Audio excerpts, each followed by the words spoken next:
In a quiet North Dakota neighborhood, Stephen Riley and his longtime girlfriend, Ana Connor, were not living the kind of life dreams are made of. Struggling to make ends meet, their modest apartment often bore witness to financial stress and occasional disputes. Stephen, at 51 years old, worked hard to keep afloat, while Ana, 48, seemed to pin her hopes on a brighter future that, she claimed, was just around the corner. This wasn't just wishful thinking, at least, not according to Ana. She spoke often and openly about a massive inheritance Stephen was poised to receive. It wasn't just a small sum, it was $40 million. That money, Ana said, would erase their debts, pave the way for luxurious travels, and even bring them to Stephen's ancestral castle in Ireland. Their rags-to-riches transformation seemed inevitable. But fate, or perhaps something far darker, had other plans. Stephen Riley would never live to see the windfall that could have changed his life forever. Stephen and Ana's neighborhood was no stranger to disturbances. Apartment 912A, where the couple lived, had its fair share of police visits. But neither Stephen nor Ana had any serious criminal history. They were known to argue occasionally, but nothing pointed to the sinister events about to unfold. In the early hours of September 3, 2023, the Minot Police Department received a call about a drunk neighbor named Chad, who had been causing trouble. Chad was banging on doors, yelling, and generally behaving aggressively. When officers arrived, they were introduced to Ana Connor, who immediately pointed to Chad as the source of the chaos. But as they spoke with Ana, it became clear she had other things on her mind. She repeatedly brought up Stephen's impending $40 million inheritance, which, she said, was mere hours away. "We're moving out of here soon," Ana told officers confidently. "He's getting his inheritance this afternoon. We're going to pay off all our debts, take a long vacation, and maybe even go to Ireland." The officers were there to handle Chad's behavior, but Ana seemed far more interested in talking about her future plans that revolved entirely around Stephen's newfound wealth. According to Ana, Stephen had gone out for a walk after a heated encounter with Chad. "He just needed to cool off," Ana explained. "He'll be back soon. He has a meeting with his lawyer this afternoon to finalize everything." Despite Ana's assurances, Stephen never returned. Officers became increasingly concerned as the hours passed, especially given Ana's peculiar behavior. She alternated between casually discussing Stephen's inheritance and expressing vague worry about his well-being. Ana agreed to give a recorded statement about the earlier altercation with Chad and promised to send Stephen to the station later. But she emphasized that he had to meet with his lawyer first, an appointment she insisted was critical. "He's been working so hard for this," Ana said. "He's even planning to buy a truck for his son in Texas. After that, we're finally going to live the life we've always dreamed of." What started as a routine police call took a dark turn when Stephen Riley's body was discovered later that day. He had been brutally murdered, his life cut short just hours before the inheritance Ana had been so eager to talk about was supposed to arrive. The investigation quickly zeroed in on Ana. Her inconsistent statements, her obsession with the inheritance, and her behavior during police interviews raised red flags. Ana had not only spoken freely about Stephen's wealth but had also dropped subtle hints about her own financial struggles. As detectives pieced together the timeline, they uncovered shocking evidence that pointed directly to Ana. Witnesses reported overhearing heated arguments between the couple in the days leading up to Stephen's death. Ana's demeanor during interviews, casual, almost flippant, only deepened suspicions. What truly sealed her fate, however, were her own words. Ana's recorded statements and unsolicited comments about the inheritance painted a chilling picture of motive and premeditation. Stephen Riley's tragic death was not just a random act of violence, it was the culmination of a betrayal so cold-blooded it shocked even seasoned investigators. Ana's fixation on the $40 million inheritance seemed to consume her, driving her to an unspeakable act of violence. But the question remains, was Ana's greed her undoing, or was there something even darker lurking beneath the surface? As the case unfolded, the courtroom became a battleground of conflicting narratives, shocking revelations, and an undeniable truth. Stephen Riley's life was taken far too soon, all in the name of greed. Thank you for joining me today. Cases like this remind us that the most dangerous betrayals often come from those closest to us. If you found this story as unsettling as I did, don't forget to like, comment, and subscribe for more true crime stories that delve deep into the darkest corners of human behavior. As tensions simmered in the days following the chaotic night with Chad, the air around apartment 912A seemed heavy with a foreboding silence. 2 days later, police officers familiar with the neighborhood were once again called to the residence. This time, the situation was far more grim. Stephen Riley, the man on the cusp of inheriting $40 million, was leaving in an ambulance. Stephen Riley and Ana Conor's love story began over a decade earlier at an Easter dinner hosted by a homeless shelter in Washington state. The two were drawn to each other, both weathered by life's challenges and seeking stability. They eventually moved to North Dakota, where they built a life together, albeit a modest one. Despite their decade-long relationship, the couple never married. Ana carried scars from a troubled childhood, marked by allegations of abuse and neglect. Stephen had his own struggles. 2 failed marriages, a distant relationship with most of his family, and only one close connection, his son Ryan, who had joined the National Guard in Texas. Life wasn't easy for Stephen and Ana, but everything seemed destined to change when Stephen received an unexpected call. Months earlier, Stephen's life took a dramatic turn when a man named Marcus Riley reached out. Marcus, claiming to be Stephen's uncle from Ireland, explained that Stephen was next in line to inherit a massive fortune. The estate, worth an estimated $40 million, included investments in real estate and other assets. Stephen was stunned. A British solicitor named Richard soon contacted him, confirming the inheritance and providing details about the process. After months of delays and paperwork, Richard was scheduled to arrive in Minot on September 3, 2023, to finalize the transfer. All Stephen needed to do was sign a few documents, and his life of struggle would be replaced by unimaginable wealth. But as the long-awaited day approached, Stephen's health began to decline. In the days leading up to September 3, Stephen became mysteriously ill. On the morning of the lawyer's expected arrival, Stephen had been working on his truck in the garage, a project he had poured his heart into. By the afternoon, his condition had worsened dramatically. Accompanied by his close friends Billy Burkhead and Wes Turson, Stephen made his way to the airport to meet Richard. But the lawyer never arrived. Stephen's friends grew increasingly concerned as his health deteriorated. By the time they returned home, Stephen was too weak to walk on his own. Wes and Ana helped him to the couch, where Ana attempted to cool him down with cold towels, blaming his condition on heatstroke. Despite their efforts, Stephen's condition did not improve overnight. The following morning, Steve collapsed. Paramedics arrived at apartment 912A to find him unresponsive. Ana claimed that Steve had been drinking heavily the previous day and suggested his condition was related to intoxication. However, those close to Stephen, including Billy, were quick to dispute this. Billy, who had spent the previous day with Stephen, adamantly denied Ana's account. He wasn't drinking. I didn't see him touch a single beer, Billy told officers. Something's not adding up.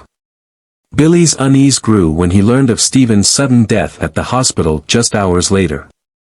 Devastated and suspicious, he contacted the police once again, insisting that there was more to the story. He accused Ana of foul play, suggesting that she may have poisoned Stephen to claim his impending fortune.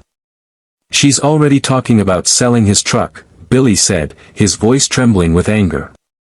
That truck meant everything to him. She can't be trusted. Police began to dig deeper, uncovering troubling details about the events leading up to Stephen's death. Richard, the lawyer who was supposed to deliver Stephen's fortune, was a no-show. His absence raised questions that no one could yet answer. Ana claimed to have returned to the airport multiple times to meet him, but each time, the plane never landed. Meanwhile, Stephen's health continued to spiral. Billy and Wes recalled how Anna had refused to let them check on Stephen the day before his death, insisting he was receiving treatment at a walk-in clinic. When they pressed her for details, she became defensive and evasive. Wes, determined to get answers, visited every clinic and hospital in the area. No one had any record of Stephen being treated. Stephen's sudden and unexplained death left a trail of unanswered questions. Why did his health deteriorate so rapidly? Why was the lawyer delayed? And why was Anna so fixated on discussing the inheritance, even as Stephen lay dying? Forensic analysis would later reveal that Stephen's death was not due to natural causes. Traces of a toxic substance were found in his system, pointing to foul play. Anna's erratic behavior and inconsistent statements made her the prime suspect. Billy and Wes, who had stood by Stephen in his final days, were left grappling with their grief and anger. He trusted her, Billy said, shaking his head. And she betrayed him for money. Stephen Riley's dream of a new life was cruelly cut short by the very person he trusted most. What should have been a joyous turning point became a nightmare of greed, betrayal, and loss. Anna Connor's actions not only robbed Stephen of his future but left his friends and family searching for justice. As the shock of Stephen Riley's death rippled through his circle of friends, suspicions and secrets began to bubble to the surface. The man who had dreamed of a brighter future, a life of freedom and luxury after inheriting a $40 million fortune, was now the subject of a murder investigation. And at the heart of it all was the woman he had spent over a decade with, Anna Connor. In the hours following Stephen's death, Billy Burkhead remained on high alert. His focus was on Stephen's prized possession, his truck, a symbol of everything Stephen had worked for. "I'm not letting her sell it," Billy told officers. "Not until his son Ryan gets here." Ryan, Stephen's only son and a soldier stationed in Texas, was en route to mine it. Until his arrival, the Minot PD could do little more than monitor the situation. The truck lacked a VIN number, complicating its verification. But Billy wasn't just worried about the truck, he was certain Anna had played a role in Stephen's death. Billy wasn't alone in his suspicions. His partner, Lynn, shared a chilling memory. Anna had once joked that if she ever wanted to kill Stephen, she'd do it with antifreeze. At the time, it had seemed like a dark, offhand remark. Now, it felt like a confession.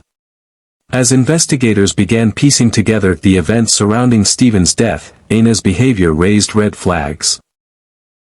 She had called 911 after Stephen collapsed, but her actions prior to that moment were questionable at best. Wes Turson, a close friend of Stephen, recounted how Anna had refused to call an ambulance at the airport, even as Stephen's health visibly deteriorated. She kept saying he just needed rest, Wes told detectives. But he was getting worse by the minute. The next day, when Wes attempted to check on Stephen, Anna blocked him at the door, claiming Stephen was at a clinic. Wes didn't believe her.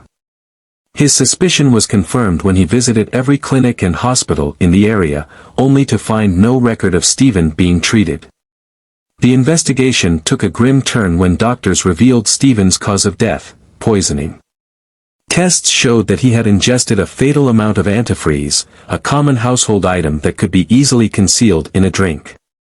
Anna's explanation of Stephen's final hours became even more inconsistent under scrutiny. She claimed he had been drinking heavily, but his friends vehemently denied this. He wasn't drunk, Billy insisted. He was excited about his inheritance, not drowning himself in beer. As detectives delved deeper into Stephen's life with Anna, they uncovered a troubling dynamic. While Anna frequently referred to herself as Stephen's fiancée, or even his wife, those closest to Stephen painted a different picture. Stephen's friends revealed that he had no intention of sharing his newfound wealth with Anna. His plan was to leave her, buying her a house as a parting gift but keeping the majority of his fortune for himself and his son. "Steve told me he was done with her," Wes confided. He wanted to start fresh. The inheritance was his ticket out. This revelation painted a clear motive for Anna. After more than a decade together, she believed she was entitled to a share of Stephen's fortune. But North Dakota law didn't recognize common-law marriages, leaving her without any legal claim to his estate. In her conversations with police, Aina tried to paint herself as a grieving partner who had been unfairly cast aside by Stephen's friends. She spoke of plans to get married in Ireland, live in his family castle, and pay off all their debts. "He wanted this life for us," Aina said tearfully. "But his friends, they hated me. They poisoned his mind against me." But her claims rang hollow. The more she talked, the more it became clear that her narrative didn't align with the facts. She fixated on the inheritance, often asking officers how to transfer the money to herself or Stephen's son. As detectives pressed Aina, her story began to unravel. The timeline of Stephen's final days didn't add up, and her previous comments about using antifreeze as a weapon became damning evidence. It wasn't just her words that betrayed her. Friends and neighbors described a woman who was increasingly desperate as the inheritance drew closer. Stephen's death wasn't just a tragedy, it was a calculated act of betrayal fueled by greed. Stephen Riley's death was a devastating loss for those who loved him. His dreams of a new life, free from financial struggles, were cruelly cut short by the person he trusted most. As the investigation continued, Aina Conor's involvement in Stephen's murder became undeniable. Her actions before and after his death painted a clear picture of a woman willing to do anything to claim a fortune that wasn't hers. For Stephen's son Ryan and his friends Billy and Wes, the fight for justice was far from over. But one thing was certain, Stephen Riley's story would not be forgotten. As investigators continued to piece together Stephen Riley's tragic final days, the tangled web of deceit woven by Aina Conor grew more intricate and chilling. Friends, family, and detectives were beginning to understand just how far Aina might have gone to secure her claim to Stephen's inheritance. Stephen Riley's inheritance was not just life-changing. It was the kind of windfall that could spark envy, greed, and betrayal. Aina Conor, Stephen's longtime partner, had made it her mission to keep tabs on every detail surrounding the incoming $40 million. Aina reportedly had access to Stephen's email account and regularly monitored his correspondence with Richard, the English lawyer overseeing the inheritance. According to Wes and Billy, Aina would often intercept emails meant for Stephen, transferring the details to her own phone while his devices mysteriously disappeared. "Steve would say, 'My phone's gone again,'" Wes recalled. "We'd help him get a new one, but somehow it would always vanish." Aina always seemed to have all the information, though. Aina had repeatedly told Stephen's friends that she had medical expertise, claiming to have worked as a nurse for over 3 decades. She used this claim to assert control when Stephen fell ill at the airport, dismissing calls for immediate medical attention. "She told me, 'I know what I'm doing. I've been a nurse for 34 years, Wes recounted. But a closer look at Aina's timeline revealed glaring inconsistencies. If her claims were true, her age and career history didn't add up. Wes realized she had been lying about her credentials, adding another layer of suspicion to her behavior. On the day Stephen's health began to deteriorate, his symptoms were alarming but confusing. He repeatedly told his friends he hadn't been drinking, yet he felt and acted as though he were intoxicated. He kept saying, "I feel like I'm drunk, but I haven't touched a drop all day," Wes recalled. At the airport, Aina appeared calm, too calm. When Stephen collapsed, she downplayed his condition, insisting it was just heatstroke. She refused to let anyone call an ambulance, opting instead to take him home. Wes and Billy, who had accompanied Stephen to the airport, reluctantly agreed, trusting Aina's supposed medical expertise. But looking back, they realized this was likely a critical mistake. Only days before Stephen's death, the cracks in his relationship with Aina were becoming impossible to ignore. The couple had a heated argument that ended with Aina throwing many of Stephen's belongings out onto the pavement, a public display of the tension between them. Stephen confided in his son Ryan and his close friend Billy about his plans to leave Aina once the inheritance came through. He told me he was going to take his truck, drive it down to Texas, and set me and my brothers up with what we needed, Ryan revealed. To his friends, Stephen admitted that he planned to buy Aina a house but had no intention of sharing the bulk of his fortune with her. For Aina, who had invested over a decade in the relationship, this must have felt like a betrayal. On the morning Stephen was taken to the hospital, Wes visited the apartment to check on him. Aina's response was evasive and contradictory. "I knocked on the door, and at first, she didn't answer," Wes said. "When she finally opened it, she told me Stephen was at a walk-in clinic. But I had already checked all the clinics and hospitals, he wasn't there." When Wes pressed her, Aina became defensive and locked the door. Hours later, Stephen was taken to the hospital, but it was too late. The antifreeze poisoning that had been slowly shutting down his organs proved fatal. As detectives reviewed the evidence, it became clear that Aina had meticulously orchestrated her plans. Her control over Stephen's communications, her lies about her medical background, and her erratic behavior in the days leading up to his death painted a damning picture. "She knew exactly what she was doing," Wes said. "She kept him isolated, controlled his access to information, and made sure no one could interfere." Even more damning was the revelation from Billy's partner, Lynn, who recalled Aina once joking that if she ever wanted to kill Stephen, she'd use antifreeze. At the time, it seemed like a dark joke. Now, it was chillingly prophetic. Stephen Riley's death was a heartbreaking end to a man who had endured a lifetime of struggles. His dreams of a fresh start, a brighter future, and a legacy for his son were stolen from him by the very person he trusted most. For Ryan, Billy, Wes, and everyone who knew and loved Stephen, the fight for justice had just begun. Aina Connor's greed and betrayal turned a moment of triumph into a tragedy, but they vowed to ensure her actions would not go unanswered. Stephen Riley's death continued to raise more questions than answers. Those closest to him knew he had been eagerly anticipating a life-changing inheritance. However, in the weeks leading up to his passing, tensions at home had reached a breaking point. His relationship with Aina Connor was disintegrating, and his plans to leave her had become a topic of frequent discussion among his friends. Stephen's friends and his son Ryan were all aware of his growing discontent with Aina. She had no job, contributed little to their household, and often relied on him financially. Wes, one of Stephen's closest confidants, revealed, Steve talked about leaving her all the time. Every day, he would bring it up. He was tired of her not pulling her weight, and he wanted a fresh start. Aina, it seemed, was not oblivious to these plans. She must have realized that with Stephen's inheritance so close to being finalized, her future with him, and any chance of sharing his fortune, was slipping through her fingers. The home Stephen and Aina shared, apartment 912A, painted a grim picture when investigators executed a search warrant. It was filthy and cluttered, with discarded food packaging, trash, and dog mess covering the floors. Layers of dust blanketed the surfaces, and the air was heavy with neglect.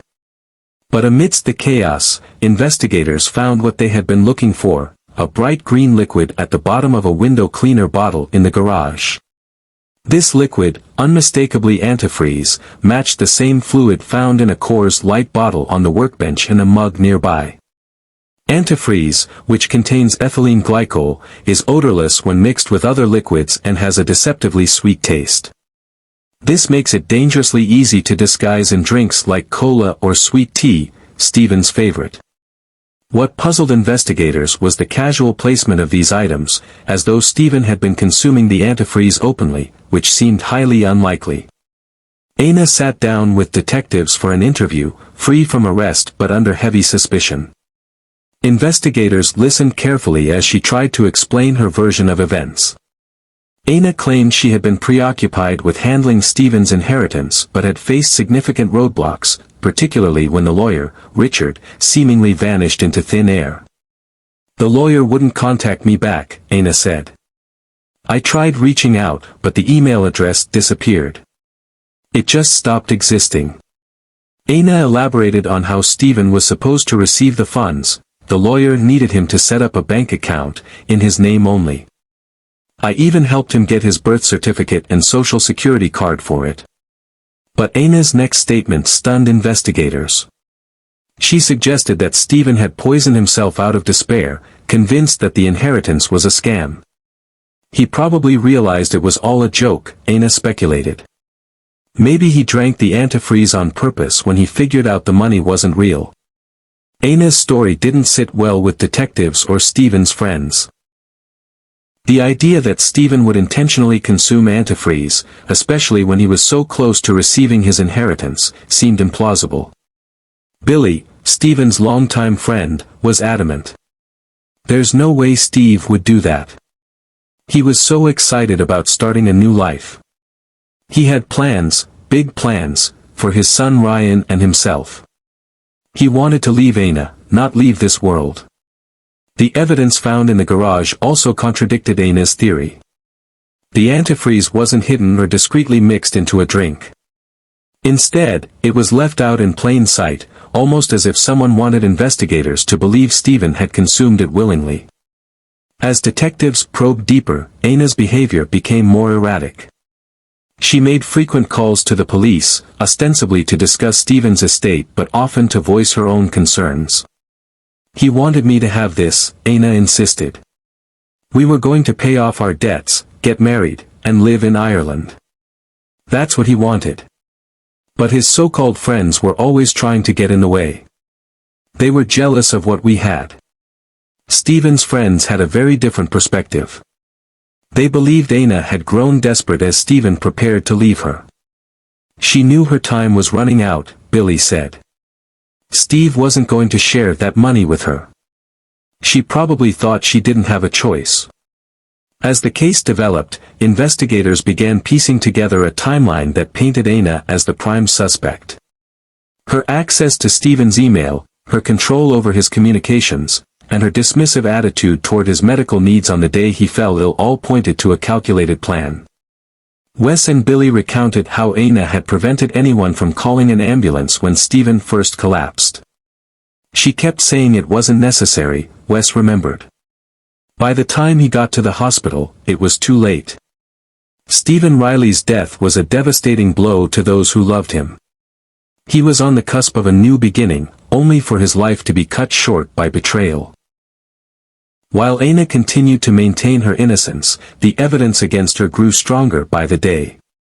For Ryan, Billy, Wes, and everyone else who cared for Stephen, the fight for justice was far from over. Anna's greed and desperation had turned what should have been a story of triumph into a tale of heartbreak. Don't forget to like, comment, and subscribe for more stories of betrayal, greed, and justice.